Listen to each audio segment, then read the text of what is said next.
नमस्कार, मैं हूं अनुकुल तिवारी और आप वॉइस हब देख रहे हैं। देखिए, अतुल प्रसाद सबसे बड़े माफिया है, सबसे बड़े चोर है। ऐसा हम नहीं कह रहे हैं, ऐसा छात्र नेता सौरभ कह रहे हैं। हमने कॉल घुमाया छात्र नेता सौरभ को, क्योंकि आपको भी मालूम है कि टीआरई 3.0 री एग्जाम की जो डेट है वो सामने आ चुका है। और ऐसे में हम लगातार गुरु रहमान हो गए, नवीन सर हो गए, सारे टीचरों से बात करें, तो ऐसे में हमने कॉल घुमाया छात्र नेता सौरभ को और उनसे पूछा कि आप खुश हैं कि नाराज हैं। अभ्यर्थियों की बात हमेशा रखते हैं, तो पूछना हमारा फर्ज था कि क्या होगा, सप्लीमेंट्री रिजल्ट्स मिलेंगे या नहीं मिलेंगे, या सीधे टीआरई 3.0 देने को मजबूर हो जाएंगे शिक्षक अभ्यर्थी। चलिए सुन लीजिए कि छात्र सौरभ का क्या कुछ कहना है टीआरई 3.0 के डेट आने के बाद सप्लीमेंट्री के बारे में और बाकी मुद्दों को लेकर क्या कुछ कहे, आप सीधे सुन। हेलो। सौरभ जी, बहुत बहुत स्वागत है आपका वॉइस हब चैनल पे। धन्यवाद धन्यवाद आपको। आपने भी सुना होगा कि तारीख आ चुकी है टीआरई 3.0 के री एग्जाम के, खुश हैं या नाराज हैं? देखिए, सबसे पहले अनुकुल जी, ये जो अनाउंसमेंट हुआ है डेट का कि जी। तीसरे फेज में कि मतलब 10 के बाद 10, 11, 12 संभव तो वही डेट जो अनाउंसमेंट है, तो ये बीपीएससी निकाल रही है। बीपीएससी जो परीक्षा, तो बीपीएससी कैसे निकाल रही है भाई? बीपीएससी को तो ये बताना चाहिए कि जो जांच हो रहा है, जिसका भंडाफोड़ हो चुका है, तो बीपीएससी के कई अधिकारियों और कर्मचारियों से जो है आर्थिक अपराध इकाई की जांच चल रही है, पूछताछ हुई है, उनका जवाब अभी तक नहीं आया है। और उसके बाद जो अभी गिरफ्तारी हुई है मध्य प्रदेश में, मध्य प्रदेश से, जी। आप समझ उज्जैन से, तो लोग लोग जो है सो उनको रिमांड पर लेकर और भी पूछताछ चल रही है। तो आप समझ लीजिए कि जो आर्थिक अपराध इकाई की टीम काम कर रहा है और बेहतर काम कर रही है, तो फिर ये परीक्षा में लेने की हड़बड़ी क्यों भाई? इसमें क्या है? अभी आप रुक जाइए। अभी अब 1 महीना 2 महीना जांच चल लेनी। जब भंडाफोड़ जब हो चुका है, उसमें कौन है, मतलब किसी कोई नेता। आप कह रहे हैं कि सीबीआई जांच पहले जरूरी है, उसके बाद एग्जाम जरूरी है? देखिए, सबसे पहली बात यह है कि अगर इसी तरीके से होता रहा, आप लोगों को गिरफ्तार करते रहे, देखिएगा मंत्री का बयान आया कि कहीं कुछ नहीं हुआ है, कहीं कोचिंग इंस्टीट्यूट के नाम सामने आ रहे थे तो कहीं कुछ नहीं है। तो जब नहीं है तो फिर आपने 300 लोगों को गिरफ्तार क्यों किया? और गिरफ्तारी अभी लगातार चल रही है। तो जांच के आधार पर आप यही कह सकते हैं कि अभी परीक्षा लेने की कुछ, अगर आप परीक्षा ले रहे हैं तो मतलब यही आप फिर मान के चलिए कि ये लोग फिर सेटिंग गेटिंग के तहत जो भी खेल है, खेला जो हुआ है, वो खेला चालू रहेगा। क्योंकि टीआरई 1 और टीआरई 2 में भी इसी प्रकार से प्रश्न पत्र जो है उन लोगों के पास मुहैया कराया गया प्रिंटिंग प्रेस में छपने से पहले। तो हम लोग अब कैसे मान के चले? वो भी कब?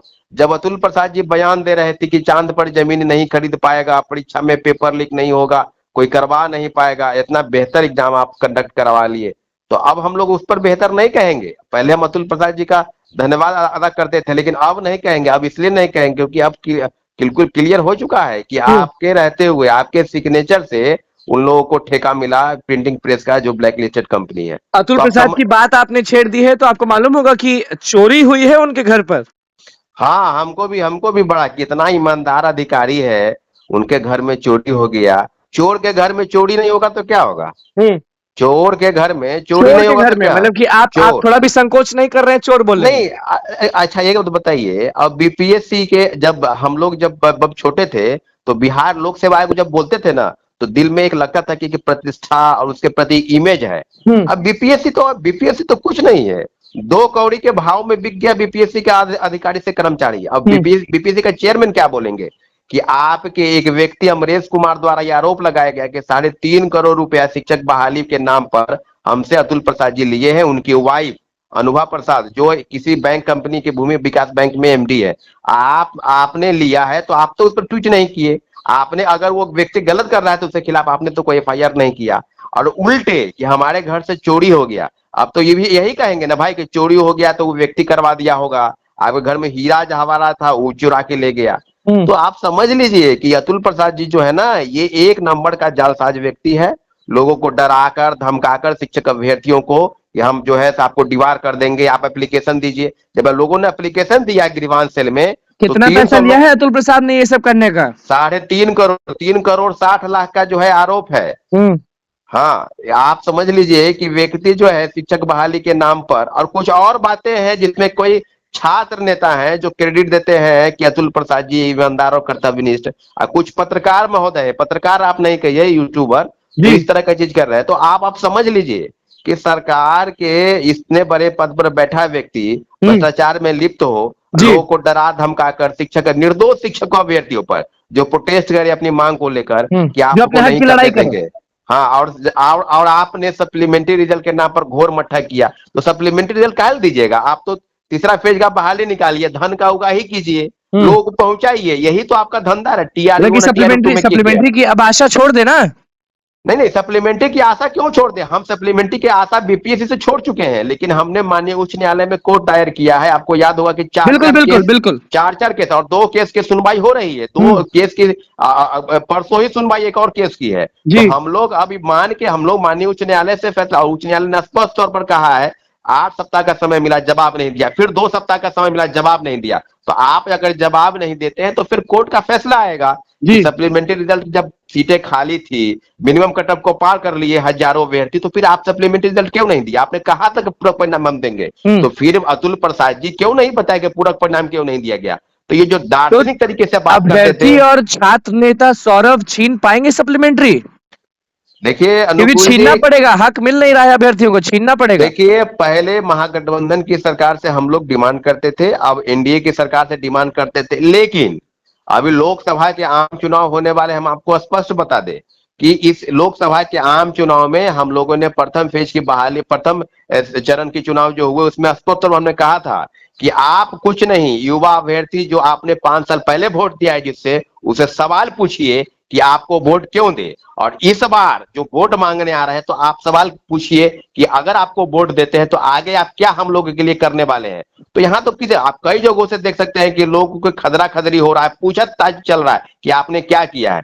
तो जी। बस अब जाइए, हम लोकतंत्र की उसी भीड़ में खड़ा होइए लाइन में और जाके सीधे नोटा पर बटन दबाइए। हम्म। हाँ, लेकिन इतना जरूर है कि जो व्यक्ति आपके लिए, कुछ उदाहरण है, कुछ लीडर ऐसे हैं जो लोकसभा में भी खड़े हैं, जो चुनाव में, वो व्यक्ति छात्र, युवा, अभ्यर्थी या किसी के लिए भी जो खड़ा हो, उसको जरूर वोट कीजिए। लेकिन कई कई लोग लेकिन आप ऐसे ये कह हैं। रहे हैं ना कि नोटा दबाइए, लेकिन अगर हाँ सामने वाला व्यक्ति योग्य हो और हाँ अभ्यर्थियों के लिए आवाज बना हो, हाँ सेवा किया हो, तो आप हाँ वोट जरूर दीजिए। हाँ, उसको वोट दीजिए। उसको जाति पाति और रंग और पार्टी देख के मत कीजिए, उस व्यक्ति को वोट कीजिए, हम्म। क्योंकि वो व्यक्ति अगर चुनाव जीतता भी है तो खड़ा रहेगा, हारता भी है तो आपके साथ खड़ा है। तो ऐसे व्यक्ति का चुनाव कीजिए जरूर। और आज चुनाव चल रहे हैं, बिल्कुल तो बिल्कुल। चुनाव के सबसे बीच गर्म में, सबसे गर्म सीट पर चुनाव है आज।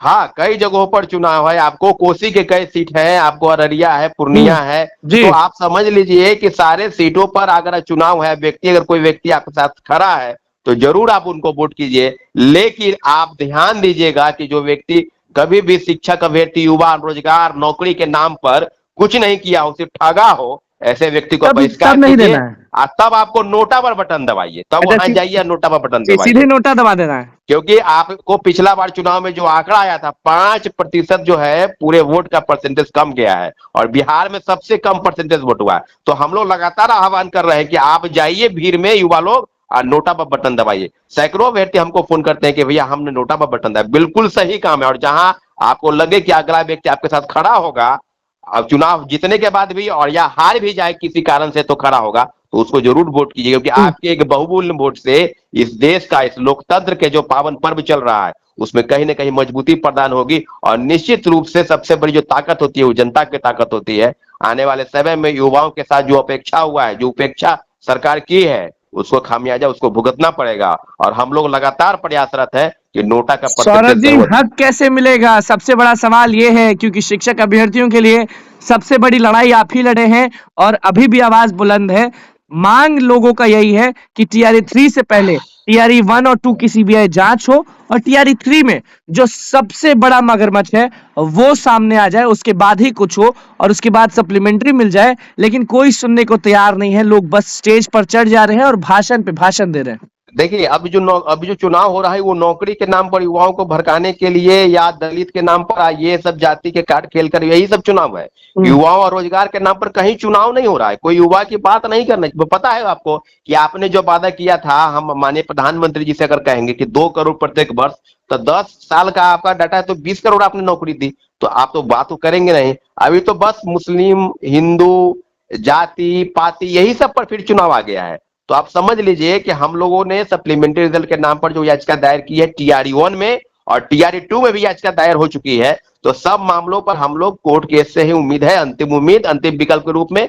और सरकार से, और जो व्यवस्था बनी है बीपीएससी की, जो भ्रष्टाचार में पूरी तरह आकंठ से डूब गई है, जब तक आर्थिक अपराध इकाई की जांच जब तक सही दिशा में काम कर रही है, जब तक दूध का दूध पानी का पानी नहीं कर देती है, परीक्षा का कोई उचित मूल्य नहीं है, परीक्षा का कोई औचित्य नहीं है लेने का। बीपीएससी, जो आपको बीपीएससी बिहार लोक सेवा आयोग नहीं, बिहार लीग सेवा आयोग, जहां से सारा प्रश्न पत्र ये लोग मुहैया करा दिए दूसरे एजेंसी को, तो आप समझ लीजिए कि इस तरह की चीजें कभी नहीं। हम लोग आर्थिक अपराध इकाई पर भरोसा करते हैं और बीपीएससी पर हम पूरा ये है कि पूरा जांच कर लीजिए, खासकर पूर्व चेयरमैन अतुल प्रसाद जी, जब तक जांच नहीं हो जाती आप लोग परीक्षा मत कंडक्ट करवाइए। छात्र अभ्यर्थी एकजुट है और आगे की जो भी लड़ाई होगी चुनाव के बाद, हम लोग निश्चित रूप से बीपीएससी और शिक्षा विभाग के खिलाफ लड़ाई लड़ेंगे और कहीं से भी पीछे हटने की कोई गुंजाइश नहीं है। हम लोग लड़ने के लिए तैयार है। चलिए, मतलब कि टीआरई 3.0 से पहले बवाल तय है, हक की लड़ाई जरूर होगी। हाँ बिल्कुल बिल्कुल, जांच जब तक सही दिशा में होगी और जांच के अंदर में जो भी अधिकारी की गिरफ्तारी नहीं होगी, हम लोग लड़ाई लड़ने के लिए तैयार है। और निश्चित रूप से लड़ाई लड़ने के लिए सारे शिक्षक अभ्यर्थी सड़क तैयार पर है। उतर जाइएगा परीक्षा से पहले? परीक्षा के आपको चुनाव के बाद लगातार हम लोग, अभी आचार संहिता लागू है, इसके बावजूद भी आपको याद होगा कि सप्लीमेंट्री दल के नाम पर कई दिनों प्रोटेस्ट हुआ। कभी बीजेपी कार्यालय के पास गए, कभी जेडीयू कार्यालय के पास लोग गए। तो ऐसा नहीं है, लेकिन इतना जरूर है कि हम लोग तीसरे फेज की बहाली पर हम लोग सरकार से यही मांग करेंगे कि आप परीक्षा तब करवाइए जब बीपीएससी के अंदर के जो चोर बैठे हैं सबकी गिरफ्तारी ना हो जाए। पूरे तीसरे फेज का भंडाफोड़ हो चुका है, तो मुख्य सरगना कौन है, आखिर कैसे प्रश्न पत्र उन लोग के पास पहुंच गया, बीपीएससी के बिना अधिकारियों कर्मचारी को मिली भगत के ये संभव नहीं है, तो कौन लोगों की संलिप्तता इसमें है। तो पूरी लेकिन आपने तहकीकात बोल हो दिया जाए। स्पष्ट कि अतुल प्रसाद ने करोड़ों रुपए लेकर ये सब खेल किया है। हाँ बिल्कुल, क्योंकि टीआरई 1 टीआरई 2 में उनके रहते हुए इस तरह का खेल हुआ और है, तो आपने फिर हम चोर भी कैसे नहीं कहा बने। है। मैं फिर से पूछ रहा हूँ, क्या अभी भी आप वही बात दोहराएंगे कि अतुल प्रसाद चोर हैं? अब भाई एक बार क्या, हम सैकड़ों बार कहेंगे कि अतुल प्रसाद जी सबसे बड़ा शिक्षा का माफिया है, सरगना है। उनके घर में चोरी हो गया, तो पुलिस से जाके पूछ लीजिए कि कहाँ चोरी हुआ, अभी तक चोर नहीं पकड़ाया है। तो सबसे बड़ा तो वो खुद व्यक्ति ऐसा है जो जालसाजी और फरेबी करके इतने बड़े पदों पर बैठ गया। तो कहने की क्या जरूरत है अतुल प्रसाद जी के बारे में। तो हम तो शुरू से कह रहे हैं कि ये व्यक्ति जो है इस तरह से लोगों को डराता धमकाता है और लोगों को अति में रखता है। खुद अपने गिरेबान में झांके कि आपने इस तरह का फर्जीवाड़ा क्यों किया, अगर किया है तो आर्थिक अपराध इकाई उसे जल्द से जल्द गिरफ्तार भी करे। चलिए, बहुत बहुत धन्यवाद सौरभ जी जुड़ने के लिए। धन्यवाद। तो आपने सुन लिया कि छात्र नेता सौरभ ने सीधे कह दिया है कि सबसे बड़े चोर हैं अतुल प्रसाद, सबसे बड़े शिक्षा माफिया हैं अतुल प्रसाद, और किस तरह से बातों को रखे अपने और सड़क पर उतरने की बात की है वो भी आपने सुन लिया। देखने वाली बात होगी कि टीआरई 3.0 के डेट को लेकर शिक्षक अभ्यर्थी में कितनी नाराजगी है। चुनाव को लेकर वो भी उन्होंने बोला है कि नोटा बटन दबाइए, और जहां पे जो सेवा करने वाले नेता उतरे हैं वहां पे नोटा नहीं, उनको वोट देकर जिताइए। क्या कुछ कहना था सप्लीमेंट्री को लेकर, क्या कुछ कहना था टीआरई 3.0 री एग्जाम को लेकर, सीबीआई जांच के बारे में भी क्या कुछ कहा है वो आपने सुन लिया। तो बस अब देखना होगा कि आगे क्या होता है। तो बस हमारे चैनल को सब्सक्राइब कर, धन्यवाद।